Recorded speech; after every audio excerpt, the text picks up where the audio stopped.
Welcome to Your Food Business Success. This podcast is for early stage entrepreneurs in the packaged food industry ready to finally turn that delicious idea into reality. I'm your host, Sari Kimbell. I have guided hundreds of food brand founders to success as an industry expert and business coach, and it's gotta be fun. In this podcast, I share with you mindset tools to become a true entrepreneur and run your business like a boss. Interviews with industry experts to help you understand the business you are actually in, and food founder journeys so you can learn what worked and didn't work and not feel so alone in your own journey. Now let's jump in.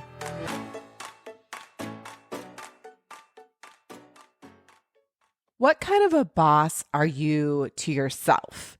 Because when you're an entrepreneur, you wear all the hats.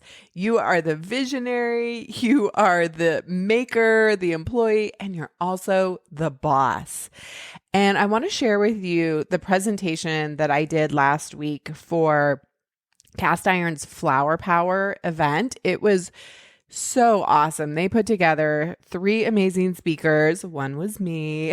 I have to say it was a really great presentation, and they gave me full permission to replay it here for you guys because it was fun and it really made you think. And people in the comments were like, "Oh my gosh, this is like a therapy session," or "I have tears in my eyes. Like, I have been a really bad boss to myself." And when we're bad bosses to ourselves, guess what? We're also bad employees. We turn around and we sabotage and we procrastinate, right? And we do all these things to avoid working for such a terrible boss. It's the wildest thing. I actually wrote about this whole concept in the last chapter of Key Ingredients, and I get a ton of feedback from people that are like, "Oh my gosh, I didn't realize you finally defined it. And now I realize why I am struggling so much and why this has been so hard." And this was a visual presentation. So just for a little bit of context, I am referring to myself in different hats. And you've probably seen me on Instagram wearing these different hats. So the gold one is the CEO. And then we have the purple baseball hat. That's the maker or the artist. That's you. That's the one that started this business that has this amazing, delicious idea. And then there's the boss, the manager that's in the like black hat, black floppy hat. What is that? A sailor hat? I don't even know. But you can actually go on my Instagram right now and you'll see photos of this. So that's what I'm referring to when I'm referring to pictures on the screen. Without further ado, here is the presentation that I did for Castiron's Flour Power event. Enjoy. Go ahead. Hello, everybody. It's so fun. I see some familiar faces or some names. So good. Well, thank you, Castiron, for having me here today. This is so fun. I love this topic. So I love when you guys ask me to be a part of this event and teach on this. So we're just going to jump in. I know I have a short amount of time, so let's go. This is the story of probably most of you, right? You make an amazing product. You're like, "I make the best cinnamon rolls, the best bread, the best tarts, whatever it is," right? You make something amazing in your home kitchen. Everybody tells you should start a business. You start to think, maybe I should. And then you're like, "Yes, let's do it." So yeah, you take off your maker hat and you put on your entrepreneur hat and you're like, "Let's go. I'm starting a business." Great. Okay. If only we could just have these 2 people who create a business. Unfortunately, or fortunately, we need a boss. We need a manager. We need somebody who's going to direct this ship. We need somebody who's going to like say, "Here's what needs to be done." And then directs the maker and helps the entrepreneur not get too lost in all of the fun visions, right? And so this is the problem. This is often the problem when we start a food business. And so that's what we're going to talk about today. We're going to talk about how to become a better boss, how to create a better relationship with these 3 people, and they're all you in your business. All right, so keep your fingers on the keyboard if you can. I'd love for you to participate with me. I want you to think about maybe in your own experience, or you can extrapolate from a movie or TV show. What are some characteristics of a bad boss? I know I've had some really terrible bosses out there. So I'd love for you to just put in the chat. Let me pull that up. What are some characteristics of a bad boss? This one's probably pretty easy. Oh, yeah. The first couple. All right. Yeah, I got these. Perfect. I love it. Okay, so you guys nailed them. Micromanages or is a control freak. Not clear on goals or expectations. They change their minds frequently. You're like, what rabbit are we chasing today? Or they just won't make a decision. You're like, I can do something if you just tell me what to do. You guys also had some good ones. I don't think I had, but unapproachable, poor listening, disrespectful. So thinks they know everything, impossible to please, resistant to change your ideas. They motivate through fear. They make decisions from emotion. You're like, no. I know you're having a bad day, but that doesn't mean we like stop the whole ship, right? And they never show appreciation or celebrate wins. So yeah, you nailed all of these. They don't like cookies. Yeah, that's a problem too. So this is pretty common. Now, I just want you to put a 1 in the chat when you think about the relationship with yourself as the maker and then the manager, the boss, are you any of these to yourself? Are you ever a bad boss to yourself? So put a 1 if you can relate to even one of these things. Yeah, we're getting lots of 1s. Indecisive, maybe, changes their mind frequently, probably. Afraid, makes decisions from emotions. Yeah, these are pretty common. Okay, thank you. I see lots of 1s. Yep. So the problem is, and I really believe it does start with the boss, is that bad bosses create bad employees. And bad employees, when we feel like we're working, just think of your own situation. If you're working for a bad boss, these things tend to start happening. You don't trust the situation. You don't trust them. You end up procrastinating because you're like, well, they're going to just change their mind anyway, or they're not going to like it anyway. So we find things to distract ourselves. We don't give it our all, right? A bad employee just is like, nah, they kind of tap out, you know? A bad employee is afraid to take risks or try something new. They goof off, or sometimes it's malicious sabotage. Give up, checks out. So that's the downside, right? If we don't get our bad boss into check, then we create bad employees. And we're both of those things, which is the wildest part, right? So how do we create better bosses? How do we become a great boss? I think, and if you'd love to put it in a chat, what makes a great boss? Now, these are harder to find in pop culture. We don't have a lot of great examples of good bosses, but hopefully I know I've had a couple of really amazing bosses that I can think back to, but put something in there in the chat of like, what makes a great boss? So trust you, realistic goals. I'll put up some of mine. And there's not that many of them, which is crazy. There's a lot of things that a bad boss does, and there's only a couple things you have to do as a great boss.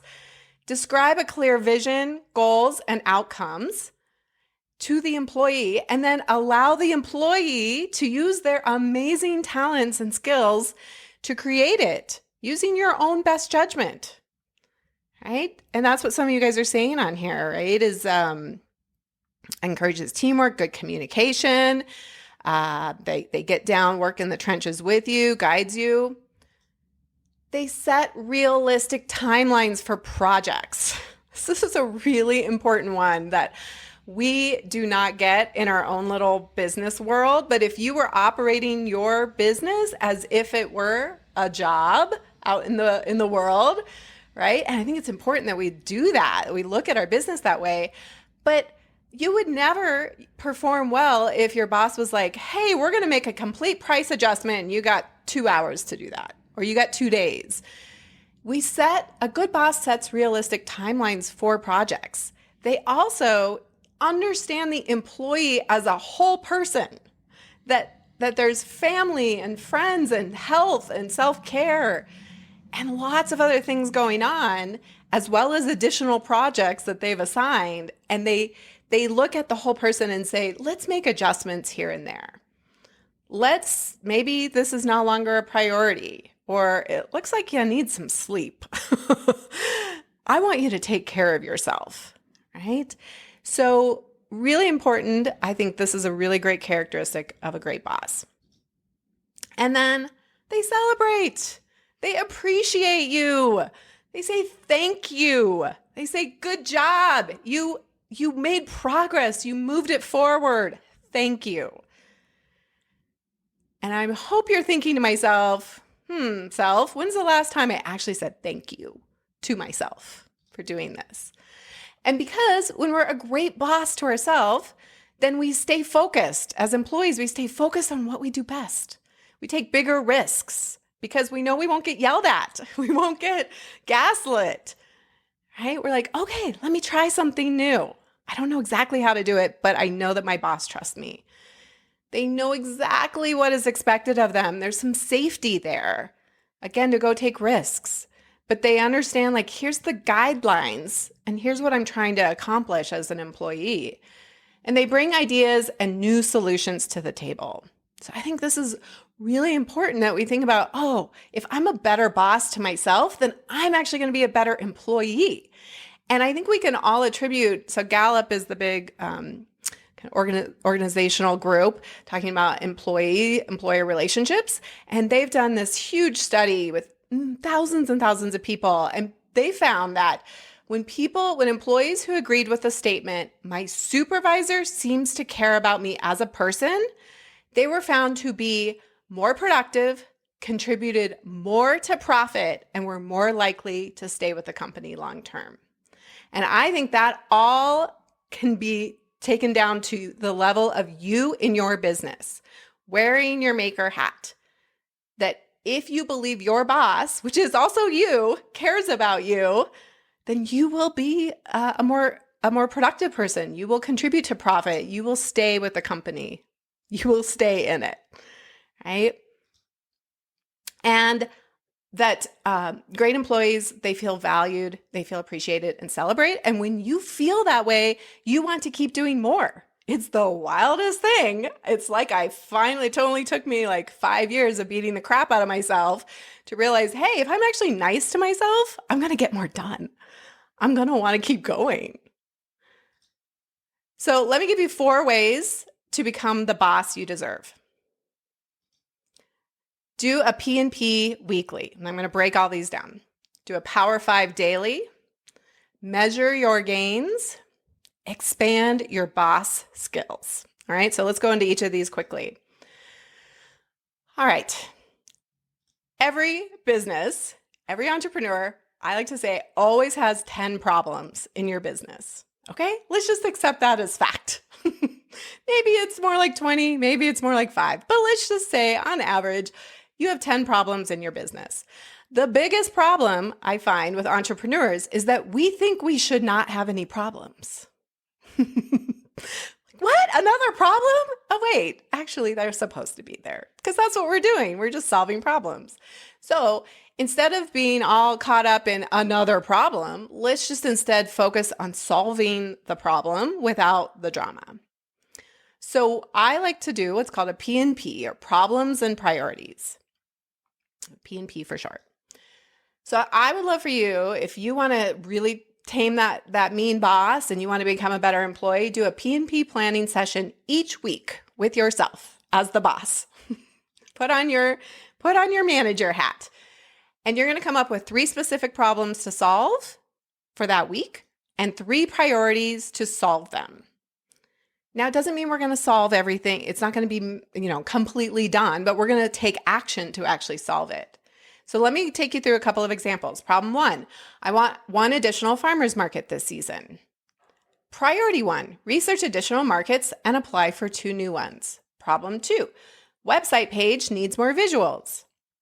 Priority 2, decide whether to get professional photos or take them myself, and then take action on that decision. Either find a photographer and book a shoot, or purchase a light box and put time on my calendar to take the photos. Okay, so now we've aligned. Here's my problem. Here's what I'm going to do to start solving it. Problem 3, I'm not sure if I'm profitable. This is one I hear a lot. Priority 3, watch Food Business Success module on pricing for profit, then complete my cost of goods sold, get feedback in Fuel from Sari, and adjust my prices accordingly. All right, so now we don't have drama about the problem. We just have here's the next thing I'm going to do to go solve it. And Jim Collins says, if you have more than 3 priorities, you have none. So 3, and only 3. All right, this is how you start your week. Then we're going to do a Power 5. And a Power 5 is where we start taking action. Things start getting done. We're going to tame the to-do list, because how many of you, put a 1 in the chat, if you have a to-do list that's a mile long, right? And you just keep adding to it. And then it feels well, I got some stuff done, but I actually added more and the ones are rolling in. I added more at the bottom and now I actually have more to do. So I don't actually feel very successful. And when we don't feel successful, we're going to start feeling overwhelmed. We're going to start feeling, just deflated. We're not going to take action. So here's the trick. And I use this with all of my clients, and it changes lives. It changes businesses. So please, if you do only one thing, do this. So I want you to keep a running master list. You have your to-do list. Everything goes on it. Okay. But that's not what we're working off of. Every day, we are going to set 5 results that we are going to create that are aligned with our P&P, but we're going to get 5 things done. Power 5, 5 things, only 5 things. We're going to get those done, no exceptions. And I, my friends, have put my head down on my pillow and realized that I did not get one done, and I get out of bed and I go do it. So you do not go to bed without these 5 things being done. They should be related to your P&P. They should be something that moves those priorities forward and solves those problems. Or you eat a frog. And eating a frog means sending that email that you've been dreading. It's the thing, that application, that sales tax thing that you were ugh, I've been moving this to my next day's to-do list for weeks now. Let's just get it done. And usually those things take 5 minutes. So get something done, move your P&P forward. Write it as a specific result, not a task. And I'm going to explain that. I'm going to show you exactly what I mean by that. When completed, you are done for the day. Wah! Do a dance, celebrate, high five yourself, pat yourself on the back. You did a great job. You got 5 things done that were intentional and that moved the needle forward on your business. And if you want to keep going, great. They're bonuses. But now we don't have the feeling of deflation, we just keep adding more things. We've actually gotten it done. We got our Power 5 done. Check that off the list. And then we celebrate that you're getting it done. You are successful. It's working. This is a mind hack. I'm not going to lie. It's not like the things that you need to do the number's still there. But when you treat it like this, it changes everything, and you will feel more successful, which will energize you and keep you motivated to keep going. But here's what it might look like based on our P&P. Identify 2 farmers markets to apply for and review their application process. Now, I didn't say apply because we want to be sure that I can actually do it that day. We don't want to put too much on our Power 5. We want to be sure it can be done. And if, again, you're on a roll and you get everything else done and you want to apply, awesome. But let's give ourselves a little bit of room here for life, right? Evaluate your budget for photography and decide on amount to spend. Watch Pricing for Profit module in Food Business Success. Review sales tax for the month and file sales tax report. Send email to current market requesting a different location. Okay, so these are just some examples, things that I see and know about. But notice that I put these as results, right? By the end of today, I will have done XYZ. Okay, let's move on. I know I want to be mindful of time. So we're going to measure your gains daily. Again, a total mind hack. This is everything. Write 3 things you did that moved your business forward. So every night you're going to write 3 things. Watch COGS video at Food Business Success, decided on a budget for photography, stayed focused for an hour on the farmer's market research and application process. And then write 3 things you will do tomorrow. Complete 1 COGS formula in Sari's spreadsheet, order photography supplies, apply for 1 farmer's market. Then you feel like a success. You're going to start noticing this is gratitude. This is feeling good. This is priming your brain for the next day on all the things you're going to get done. It's a time saver. When you've already decided the day before what you're going to get done tomorrow, you wake up going like, let's go, right? And when you're celebrating, you feel good. You're making progress. You're winning. So, becoming a great boss. The 4th thing is learn to be a better boss, right? Self-compassion daily. So important. Okay, you all said a 1 that you do some mean things to yourself at the beginning. So you're not on camera right now. I want everyone to raise your hand, and I see you, Mark, so arm up. And I want you to pat yourself on the back. Just take a minute. Take a breath. Sometimes I'll put my hand on my heart. Thank you. Thank you for doing this hard stuff. Thank you for showing up. Thank you for being a great boss. Thank you for being a great employee. Tell yourself thank you. Don't go it alone. If you go it alone, it's the hardest and least fun way. And it's why most people quit. Because if you're not having fun, you're not going to want to keep doing it. So come and learn more business skills. And it's so amazing. We have all the tools in Castiron that help us get a leg up. But there's a lot more to learn. And we want to start loving our business as a business. Join a community for accountability and for learning and for growth. And I want to welcome you and I'll make an invitation to you that fuels my membership with group coaching and Q&A. And you'll get your questions answered and you'll feel supported. So those are the 4 ways. I know we need to wrap up. Do a P&P weekly, Power 5 daily, measure the gains, expand your boss skills, and give yourself a little love. Somebody said, made me tear up a little bit. I know, we're so mean to ourselves. We're the worst bosses ever. I love it. Somebody said, this is therapy. Yes. We all can be so much nicer to ourselves, right? So your work going forward is how do we become a better boss to ourselves so that we also are a better employee? So we want to show up, but we don't sabotage the whole thing and we're not procrastinating. Oh my gosh, the dishwasher and doing laundry was never so attractive as when I started being an entrepreneur, right? Like, I don't want to do this. This is hard. And then I'm going to beat the crap out of myself. We can change it. And so I really would encourage you to try one of those tools. Go get the book. And thank you. I'll wrap up there. And I'm open if anybody has questions for me.